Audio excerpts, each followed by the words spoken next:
About the games happened January 1st, 2022, Saturday. First day of the year.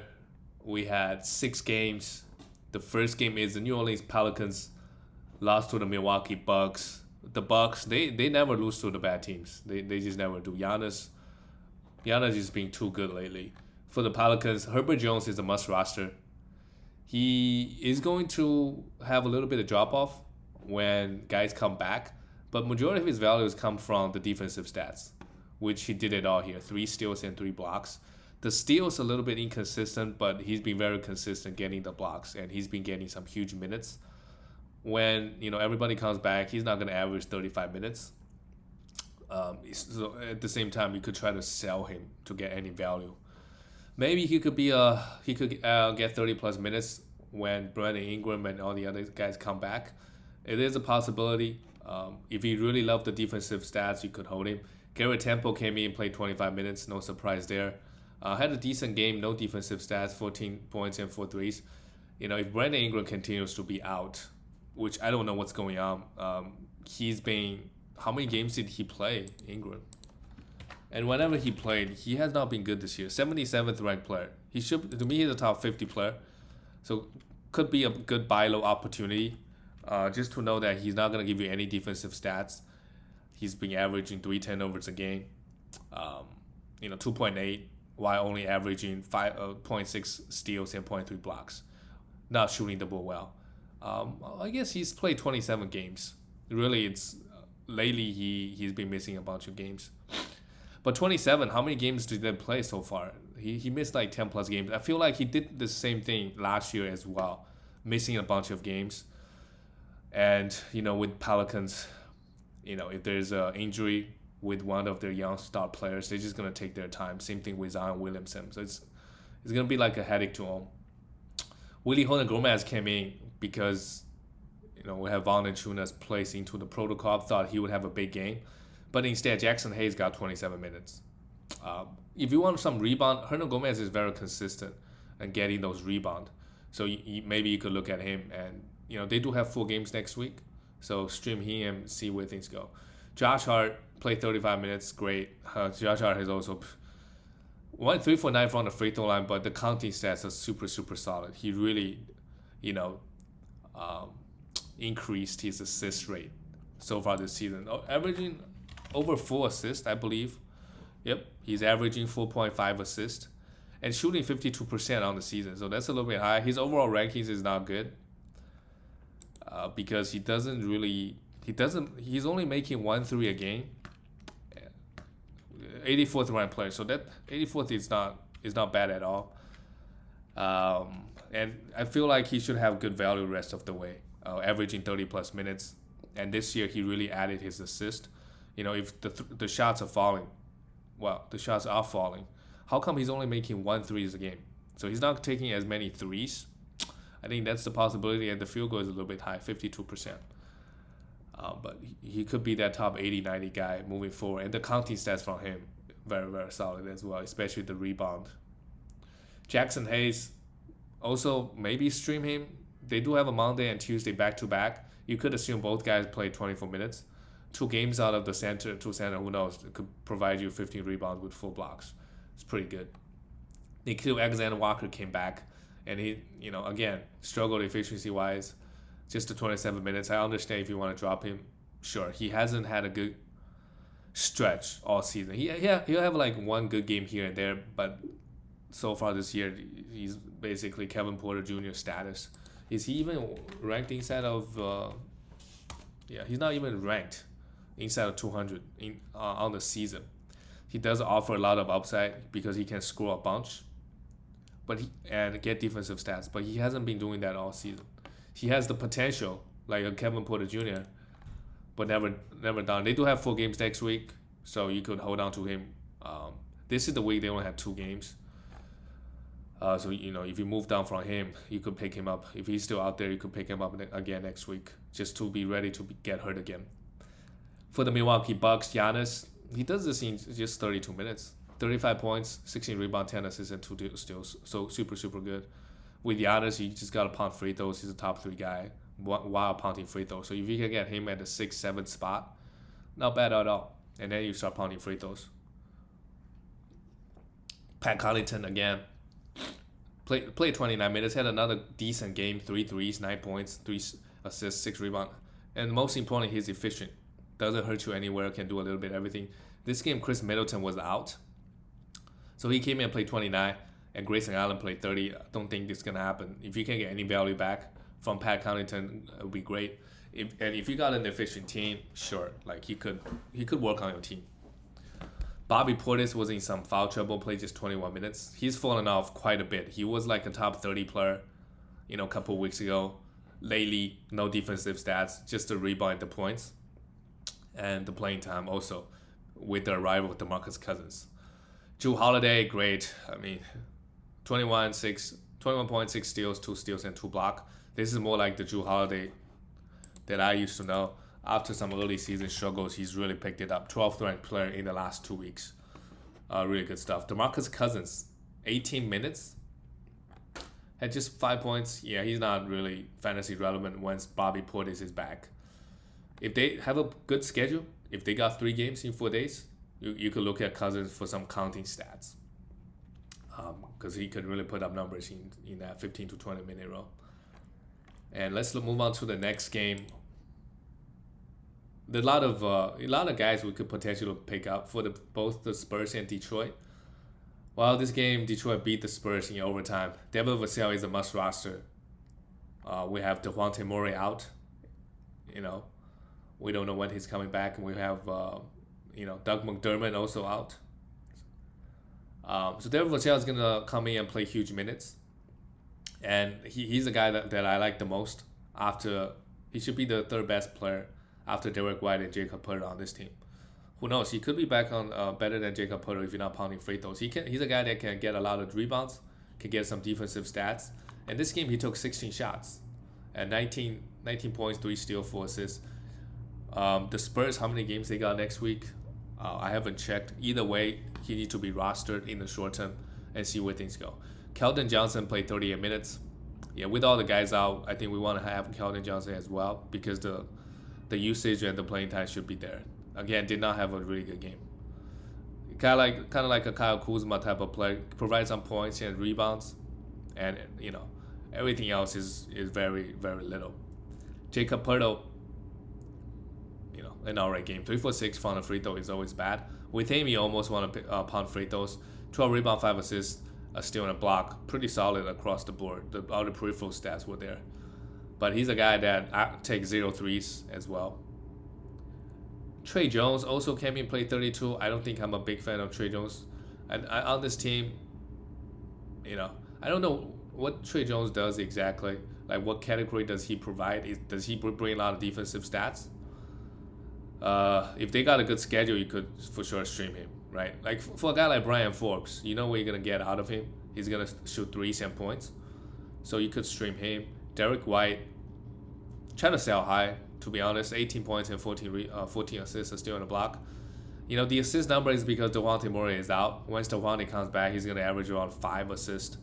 He won't be nowhere near the production he's giving out now. So try to sell him for like do a 2-for-1 so you can get any top 30 player. Maybe Derek White plus somebody for Tyrese Halliburton. Maybe Derek White plus like a 100 player for Tyrese Halliburton.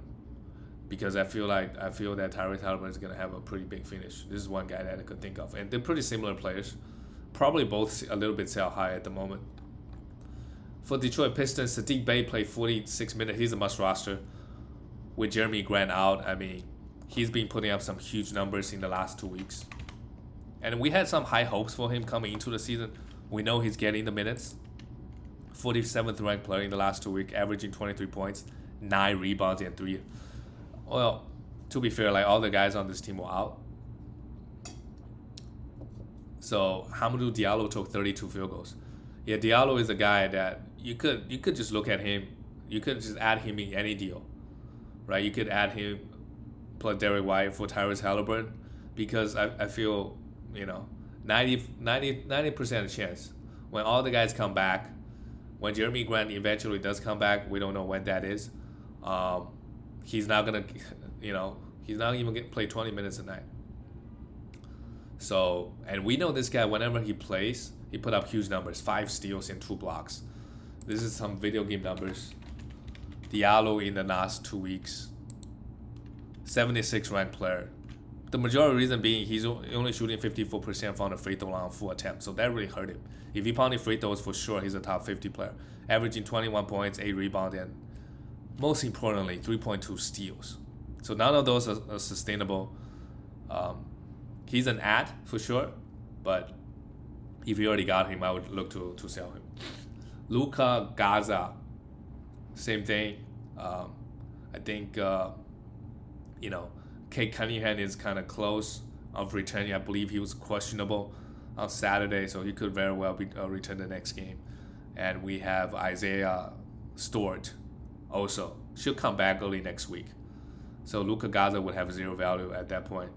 Cassius Stanley played 36 minutes, had an alright game. Derek Walton Jr. is a guy that will potentially stream with Kate Cunningham out, but Kate Cunningham should be back. And the Kate Cunningham, once he does come back, he should also put up some video game numbers with everybody out.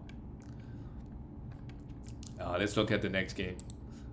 Maybe Diallo, what a surprise. He's definitely, if you picked him up, helping you win. Win that week other than a free throw. The next game was wild. The Chicago Bulls beat the Wizards in DC. And DeRozan hit, if you haven't checked out the highlight, we need to check it out. This is back-to-back. First day of the New Year's Eve, 2 days. He had 2 game winners. And this game also in a type of same situation when they were down 2. Right? It wasn't like it was a tie. And for the Pacers game, they didn't really have to have a 3. He took a 3 anyways, but both situations they were down. They were down 1 point or 2 point. They need. Well, the level of difficulty is even. This play, if you haven't seen already, pretty wild. And DeRozan is not known. He took 1 3 this game, and that was the game winner. Absolutely insane. Just gonna check the last game, see how many threes he took that game. Is that the only 3? Oh, he took 3 threes that game. But absolutely wild. I think he made history, the first one in the history to make game winners, buzzer beaters back to back. Crazy. Fantasy wise, he was struggling. Well, that's on the Pacers game. Fantasy wise, he didn't really struggle. 46% from the field. 9 rebounds, 5 assists. Struggled a little bit from the free throw line, but everything else is so great. Same thing with Zach LaVine. No defensive stats this game, but 35 points, 7 threes, 6 for 6. What else you gotta say about Zach LaVine? Just want to see if he get more defensive stats. And now we look at Kobe White. Played 38 minutes at 20 points. And he played all right, with Zach LaVine and DeRozan.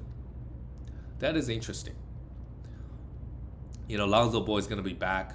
I wonder if Lonzo Ball is going to lose any type of minutes, or Caruso, because first half of the season they played without Kobe White, and obviously they do very different stuff. Lonzo Ball definitely fits better with Zach LaVine and DeRozan. Kobe White is a guy that come off the bench, fits better with like guys like Caruso, like more defensive minded players.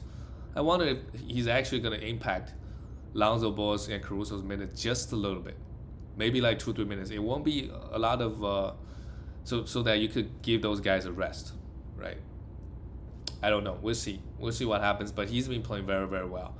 If Lonzo continues to be out, Kobe White could be a streamer, continue to be a streamer. And Troy Brown Jr. came in, played 30 minutes, didn't do anything. Derrick Jones Jr. is a defensive streamer.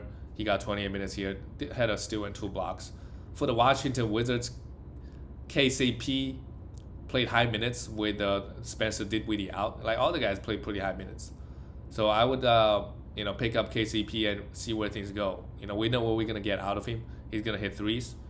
He's gonna be score 11, 12 points. He's gonna get 1.5, between 1 and 1.5 steals a game, and that's it. Kyle Kuzma. Wow, what a game. 29 points, 12 rebounds, 2 steals. Again, bad from the free throw line, but we know this guy is not the best free throw shooter, and most of the nights he's gonna struggle efficiency wise, but he can put up numbers, and especially now with Dinwiddie out, look for him to do some damage. Corey Casper played 20 minutes. That's not worried about here. Daniel Gafford, for whatever reason, only played 3 minutes because not for whatever reason because the Bulls. I guess he couldn't guard Vucevic. I haven't really talked about Vucevic. Vucevic another double pretty solid game. Maybe it's DC, they just went small, right? They want to go small versus the Bulls. Daniel Gafford really not a guy that could, I guess, guard a stretch guy like Vucevic. And he had 3 personal foul. Maybe it was also a little bit foul trouble. But in just 20 minutes, 19 points, 8 rebounds, and 2 blocks. Pretty good. And I guess he was against his former team as well. And Bradley Beal, wow, what a game. 2 rebounds, but 17 assists and 4 steals. 27 points. And 11 for 13 from the free throw line is also really very, very good. So before this, in the last 2 weeks, when he came back, Beal has been insane. Honestly, where he needs to be, 8th ranked player. We know he has top 10 upside.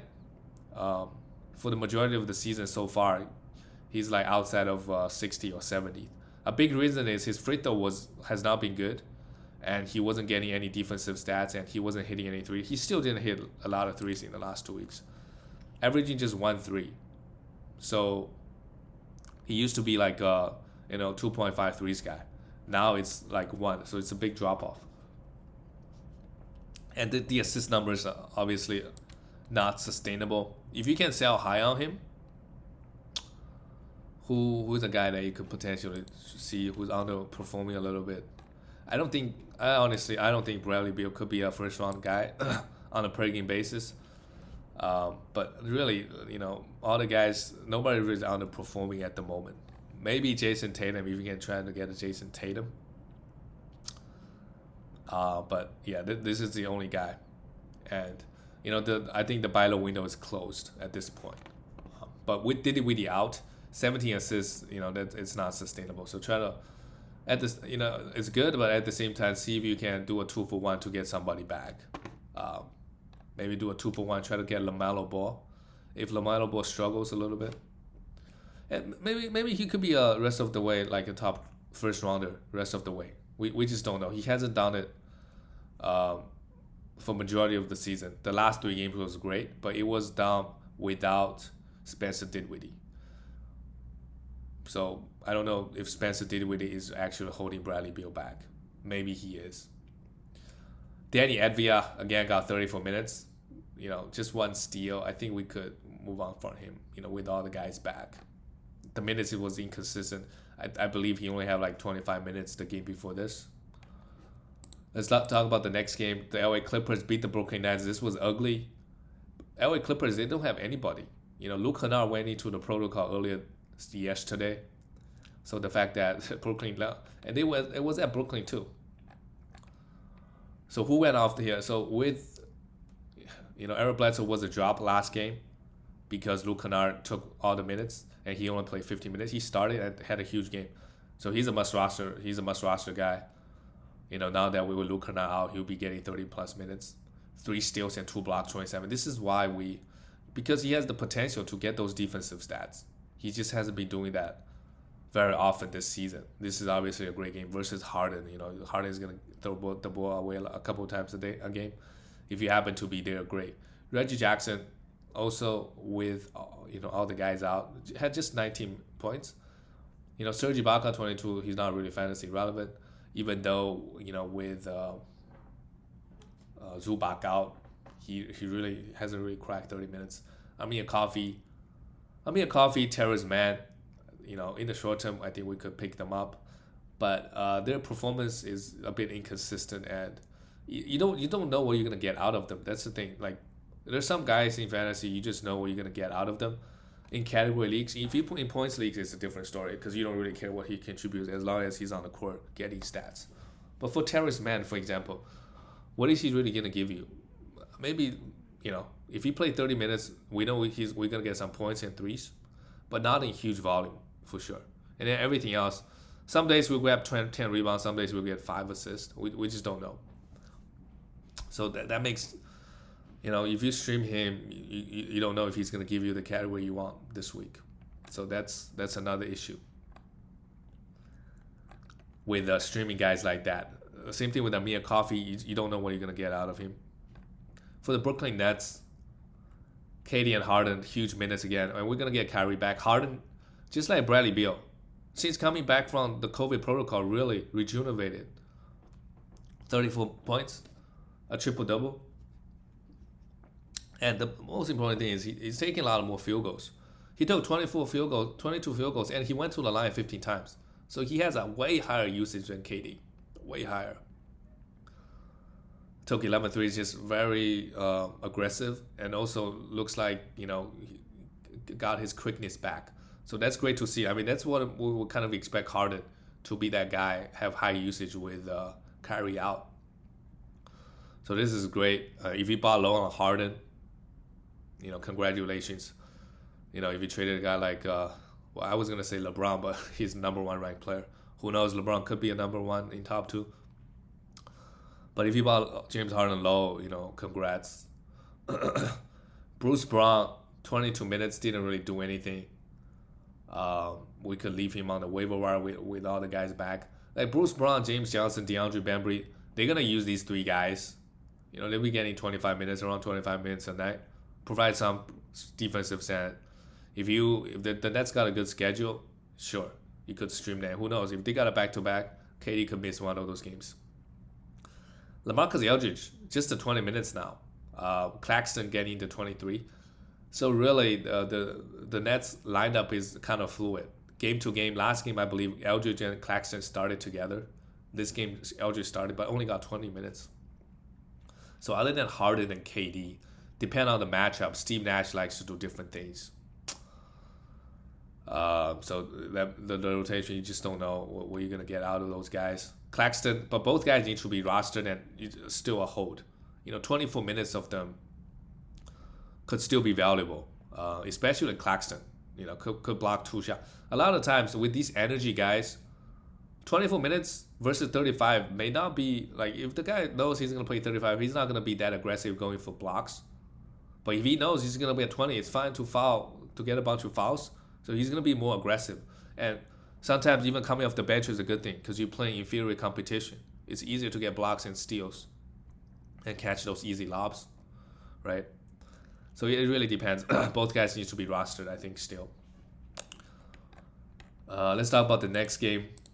Oh, this game is also interesting. Denver Nuggets beat the Houston Rockets. For Denver, Facundo Campazzo is a must roster. Monty Morris was out this game. When Monty Morris does come back, he's coming off the bench, but he should still be getting maybe 25 minutes a night, which is still useful. Like a TJ McConnell kind of role last year. This is one of his best games of the season. Try to sell him if you can. He's not going to do this, but if he's out there on the waiver wire, I think we could stream him and just see where things go. If once Monty Morris comes back, if he can get consistent 25 minutes, Denver is kind of really short-handed. So maybe if he start playing more, Coach Malone is going to trust him more. He's a really short dude. So defensively, he did get a lot of steals and blocks this game. Blocks, just strips. But Monty Morris should get majority of the minutes at point guard position. But Campazzo and him could maybe start both and let Jokic be that guy, carry them offensively. Austin Rivers, not a really good fantasy player. We can ignore him. And Jokic, for whatever reason, only playing 25 minutes. I guess it was a blowout, and he was in some foul trouble. But easy working 25 minutes, 24 and 11. Just wish he could have played more and against a bad Rocket team. Put a very average line from Jokic. Aaron Gordon, 16-7, 1-1. Aaron Gordon and Will Barton, those two guys, they need to be rostered, but their ranking is not going to be that high. With Barton, the problem is the efficiency, and he tends to blow over. And with Aaron Gordon, it's mainly about the free throws and efficiency too. He's not a great field goal guy, like low 40s, maybe 45. But both guys, they have plenty of opportunity. They're gonna play 30 plus minutes. if the game wasn't, out of hand. So other than Campazzo, the Denver guys with Monty Morris out, I don't think anybody needs to be rostered. They are just getting 20 minutes, and it's just fluid, right? They don't have a bench player, like a Jordan Clarkson. You're gonna get 25 minutes a night. Those guys' minutes are up and down, depend on the matchup, depend on who played well that day. Might get an extra few minutes. Bobo played 20 minutes, had 11 points because the game was out of hand. They let Jokic sit and gave Bobo 20 minutes. That's good to see. And Rockets, some interesting stuff happening. I guess was it interesting if you own Kevin Porter Jr. or Christian Wood. Before the game, Christian Wood, was not he didn't start, and the report came out there was some discipline issues. He broke the team protocol, whatever, and then at the halftime, both Kevin Porter Jr. and Christian Wood just never came back and played. Reports saying that Kevin Porter Jr. and Christian Wood both had because they were down big at the half. What was Denver Nuggets scored 47 points in the second quarter. So defensively, both of those guys were doing something wrong for sure. I mean, the entire team probably. So there's some heated argument first day of the year. So we don't know. Are they going to hand out suspensions? Because I don't think they really need, to be honest, they really need Kevin Porter Jr. to win, or they need Christian Wood to win. Both guys can be easily replaced. We got Şengün, who is also hurt at the moment. But like Garrison Matthews could come in, right? They have it's not like he's really a good point guard. So I don't know what's going to happen with them. Last time when he threw a fit like this, he was with the Cavaliers and he later got traded. So we don't know what's the situation with Kevin Porter Jr. In fantasy, whenever he plays, he obviously put up really good counting numbers. So we'll see. And with Wood, we just hope he can come back soon. I don't know. Those guys feel like they're superstars. Wood should know this. He was undrafted, went through all that. And still pull out things like this is pretty surprising. Like if Wood end up missing time, Kenny Martin Jr. is a must roster. Right. Jason Tate fouled out in 21 minutes this game. We could pick him up. The guy gets 30 minutes, pretty good. Daniel Theis started, let's not worry about him. I think if anything, Şengün, hey, let's say Wood gets suspended or whatever, Şengün could have, too bad he's hurt, but maybe he could come in and play 25 minutes. David Nwaba, not really interested. And Jalen Green had a really good game. On the points and threes and free throw perspective, but he did absolutely nothing else. So if the shots were not falling, he doesn't do anything else to make up for it. So to me, he's really just a points and three streamer. If your team needs those two categories, you could have him. Otherwise, try to sell him, I would say. Games like this, whenever he goes out for close to 30 points, try to sell him. Amoni Brooks, Josh Christopher. These two guys are good fantasy players given the minutes. Let's just see what happens with Kevin Porter Jr. and Kenyon Martin Jr. in 31 minutes without Wood. Played great. 15 points, 7 rebounds. He's a guy that can get plenty of blocks. So, we could look for that. And then let's talk about the last game of the night. The Golden State Warriors beat the Utah Jazz 123-116 at Jazz. That's not easy to do. Andrew Wiggins been playing really, really well. Scoring the basketball, of course. 3 for 7. Wiggins in the last 2 weeks.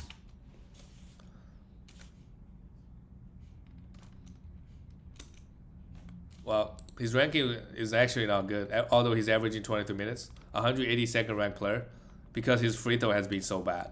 So with him, you might want to pound free throws. So I'm just gonna do an experiment real quick.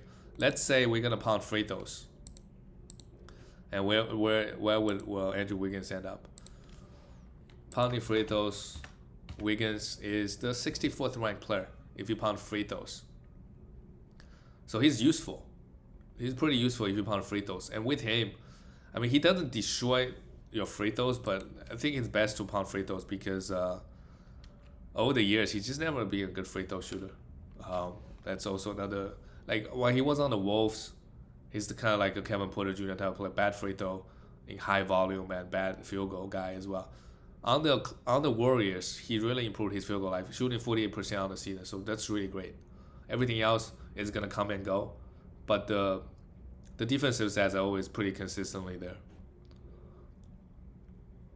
He has the athleticism and length to get both.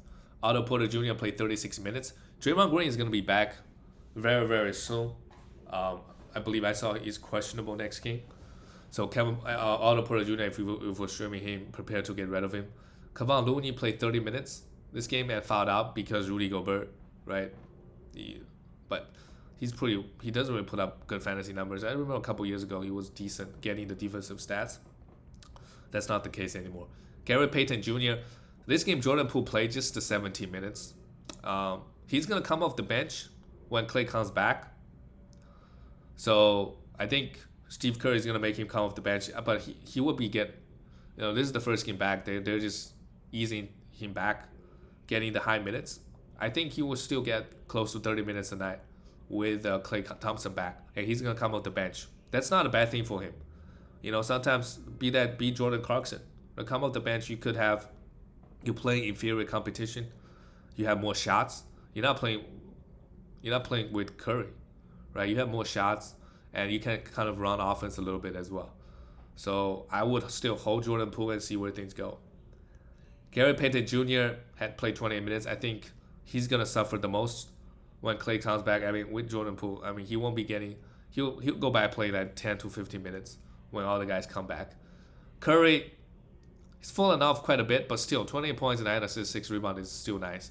But over the couple of weeks and month, he hasn't really been good by his standard. But he's still like top 2, top 3 player rest of the way for sure. And let's talk about the last team of the night, the Utah Jazz. Bogdanovic, 20 points. Sure. Very consistent getting the points and threes. Royce O'Neal finally had a decent game. Played 36 minutes as well. 15 points, 2 threes. He was scoreless last game. He's a guy that we could always stream if you're pounding points. Rudy Gobert survived playing the Warriors, I guess without Draymond, without Klay, without, Poole playing high minutes, it's hard to go small versus this team. Otherwise, who knows, maybe the Jazz decide to go small as well. They don't want to make Rudy chasing perimeter guys around. And obviously he dominated in the paint this game, 9 for 10, 19 points, and no blocks. Because the Warriors is just not going to go inside. Donovan Mitchell really struggled. Probably the reason why they lost the game. Well, he was a -2. Well, the bench, I guess, was the reason why they lost to the Warriors. He was a -2, 20 points, went 4 for 19. That's going to happen with Donovan. You just have to be mentally prepared for it. He was shooting the ball super well the last couple weeks. 4 for 19 here, but it's going to happen from time to time. The rest of the line looks all right. 10 for 11, 9 assists, 2 steals, and 20 points. Mike Conley, this is why I wanna trade this guy every time he goes off. His games like this, minutes is not high, and he set out the back-to-back, the first leg of the back-to-back. His ranking is good, top 50, 60, because fairly efficient, doesn't turn the ball over, get some assist. But I'm not the biggest fan of Mike Conley, and also older guard, he gets hurt way too often. Joe Ingles came in and played 25 minutes. If you stream him, unfortunately, he didn't give you anything. And that's it for all the games. I'll see you guys tomorrow.